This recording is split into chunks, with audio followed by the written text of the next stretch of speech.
আচ্ছা, আজ আমরা কথা বলছি বিটকয়েন নিয়ে।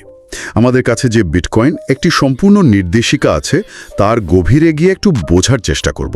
মানে এই যে ডিজিটাল মুদ্রা, এটা কি সত্যি অর্থনীতিকে পাল্টে দেবে, নাকি শুধুই একটা হাইটেক ফটকা খেলার জায়গা? প্রশ্নটা কিন্তু খুব জরুরি। দেখো, একদিকে এর বিকেন্দ্রীভূত ব্যাপারটা, অন্যদিকে দামের কি সাংঘাতিক ওঠানামা, দুটোই সত্যি। তো আমরা এর টেকনোলজি, ইতিহাস, এখনকার বাজার আর এর ভালো মন্দ দিকগুলো, মানে সুবিধা অসুবিধা সব নিয়েই কথা বলবো। আচ্ছা, তাহলে একদম শুরু থেকে শুরু করা যাক। বিটকয়েন মানে বিটিসি, এটাই তো প্রথম বিকেন্দ্রীভূত ক্রিপ্টোকারেন্সি, তাই না? মানে কোনো সেন্ট্রাল ব্যাংক বা সরকার এদের কন্ট্রোল নেই। হ্যাঁ, একদম তাই। কোনো কেন্দ্রীয় নিয়ন্ত্রণ নেই। এটা চলে পিয়ার টু পিয়ার ব্লকচেইন টেকনোলজির ওপর। ব্লকচেইন, আচ্ছা। হ্যাঁ, সহজ করে বললে এটা একটা পাবলিক খাতা, মানে সবার জন্য খোলা ডিজিটাল লেজার, যেখানে সব লেনদেন রেকর্ড করা থাকে, আর সেটা বদলানো প্রায় অসম্ভব। আর লেনদেনগুলো ভেরিফাই হয় কিভাবে? ওটা হয় প্রুফ অফ ওয়ার্ক বলে একটা পদ্ধতিতে। মাইনাররা খুব জটিল অঙ্ক কষে নতুন লেনদেনের ব্লক যোগ করেন, আর তার বদলে নতুন বিটকয়েন পান রিওয়ার্ড হিসেবে। আচ্ছা, এই মাইনিংয়ের ব্যাপারটা। আর তার থেকেও বেশি যেটা শোনা যায় সেটা হলো এর সাপ্লাই, মানে যোগানটা লিমিটেড। মোট মাত্র 21 মিলিয়ন বিটকয়েন তৈরি হবে, এটা সত্যি? হ্যাঁ, একদম। মোট 21 মিলিয়ন, আর তার মধ্যে প্রায় 19.9 মিলিয়ন ইতিমধ্যেই সার্কুলেশনে আছে, মানে প্রায় 95%। বাহ! আর মাইনারদের যে রিওয়ার্ডের কথা বললাম, সেটা প্রতি 4 বছর অন্তর অর্ধেক হয়ে যায়। একে হাভিং বলে। হ্যাঁ, হাভিং শুনেছি। পরেরটা কি 2028 সাল নাগাদ? হ্যাঁ, সেরকমই অনুমান করা হচ্ছে। এই সীমিত যোগান আর হাভিং, এই দুটো মিলেই অনেকে একে ডিজিটাল গোল্ড বলেন। ডিজিটাল গোল্ড, কারণ সোনার মতোই দুষ্প্রাপ্য। অনেকটা সেরকম। মানে থিওরিটিক্যালি এটা মুদ্রাস্ফীতির বিরুদ্ধে একটা সুরক্ষা দিতে পারে, যদিও সোনার মতো স্থিতিশীল একদমই নয়। স্থিতিশীল তো নয়, সে আসছি, কিন্তু তার আগে লেনদেনের স্পিড, সেটাও তো একটা ইস্যু ছিল। হ্যাঁ, ছিল। তবে সেটার জন্য এখন লেয়ার 2 সলিউশন এসেছে, যেমন ধরুন লাইটনিং নেটওয়ার্ক। Lightning network? হ্যাঁ, এটা মূল ব্লকচেনের ওপরেই কাজ করে। ছোট ছোট পেমেন্ট খুব দ্রুত করা যায় এর মাধ্যমে। আচ্ছা, বুঝলাম। আর ব্যবহারকারীরা তাদের বিটকয়েন রাখেন কোথায়? ডিজিটাল ওয়ালেটে? হ্যাঁ, ডিজিটাল ওয়ালেটে। আর সেটার নিয়ন্ত্রণ থাকে ব্যক্তিগত কি বা চাবির মাধ্যমে। ওই কি হারালে কিন্তু বিটকয়েনও শেষ। সে তো একটা বড় ঝুঁকি। আচ্ছা, এবার একটু ইতিহাসে যাই।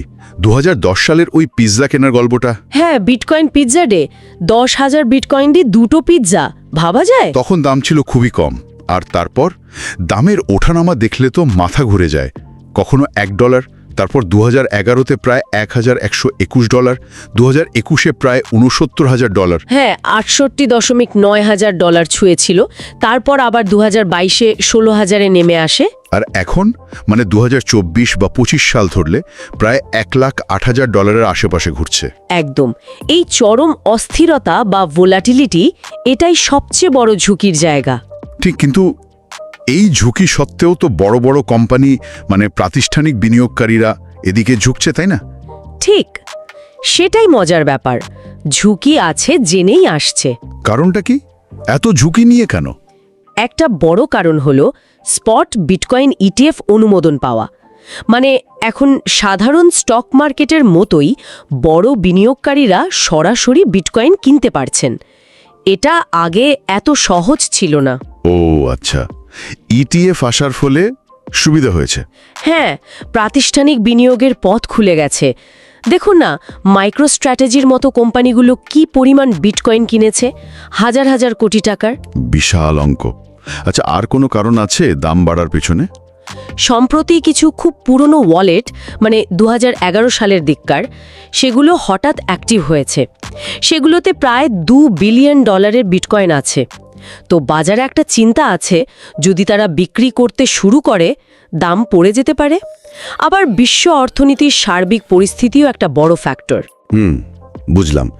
তাহলে একদিকে লাভের বিশাল আশা, অন্যদিকে ঝুঁকিও মারাত্মক। সুবিধাগুলো তো মোটামুটি পরিষ্কার, বিকেন্দ্রীভূত, সেন্সরশিপ হয় না, যোগান সীমিত। হ্যাঁ, অনেকে তাই একে ডিজিটাল সোনা বা ভ্যালু স্টোর করার উপায় মনে করেন। কিন্তু অসুবিধাগুলো? অস্থিরতাবাদে আর কি? দ্বিতীয় বড় অসুবিধা হলো পরিবেশগত চিন্তা। ওই যে প্রুফ অফ ওয়ার্ক মাইনিংয়ের কথা বললাম, ওতে অমন বিদ্যুৎ খরচ হয়। এটা নিয়ে অনেক সমালোচনা আছে। হ্যাঁ, শুনেছি ইলেকট্রিসিটি কনজাম্পশন একটা বড় ইস্যু। আর অবশ্যই নিরাপত্তা ঝুঁকি। শুধু নিজের প্রাইভেট কি হারিয়ে ফেলার ভয় নয়, ক্রিপ্টো এক্সচেঞ্জ হ্যাক হতে পারে, ফিশিং স্ক্যাম হতে পারে, অনেক রকম ঝুঁকি। এত কিছু সত্ত্বেও কিন্তু এর গ্রহণযোগ্যতা বাড়ছে।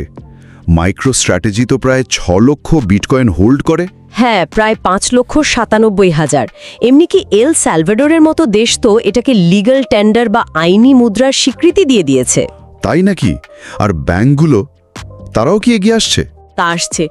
যেমন স্পেনের BBVA ব্যাংক, তারা তাদের গ্রাহকদের অ্যাপের মাধ্যমে বিটকয়েন কেনাবেচার সুযোগ দিচ্ছে। তার মানে ধীরে ধীরে মেইন স্ট্রিমে আসছে। মনে হচ্ছে মার্কিন যুক্তরাষ্ট্র, যুক্তরাজ্য, স্পেন এইসব দেশে ধীরে ধীরে নিয়মকানুনও স্পষ্ট হচ্ছে। রেগুলেটররা একটা ফ্রেমওয়ার্ক তৈরির চেষ্টা করছে। এটা হয়তো লং টার্মে এর স্টেবিলিটি আর গ্রহণযোগ্যতা বাড়াতে পারে। তাহলে সব মিলিয়ে যা বুঝলাম, বিটকয়েন একটা দারুণ ইনোভেটিভ ডিজিটাল অ্যাসেট। যোগান সীমিত আর প্রাতিষ্ঠানিক আগ্রহ বাড়ছে।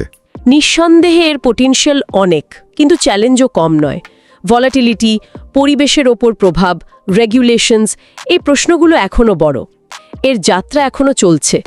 শেষ করার আগে একটা প্রশ্ন রেখে যাই ভাবার জন্য। বিটকয়েনের এই যে বিকেন্দ্রীভূত চরিত্র, এটা কি সত্যিই পারবে আমাদের প্রচলিত অর্থব্যবস্থা আর ক্ষমতার কাঠামোকে আমূল বদলে দিতে, নাকি শেষ পর্যন্ত এটা কিছু খাস বিনিয়োগকারীর মধ্যেই আটকে থাকবে?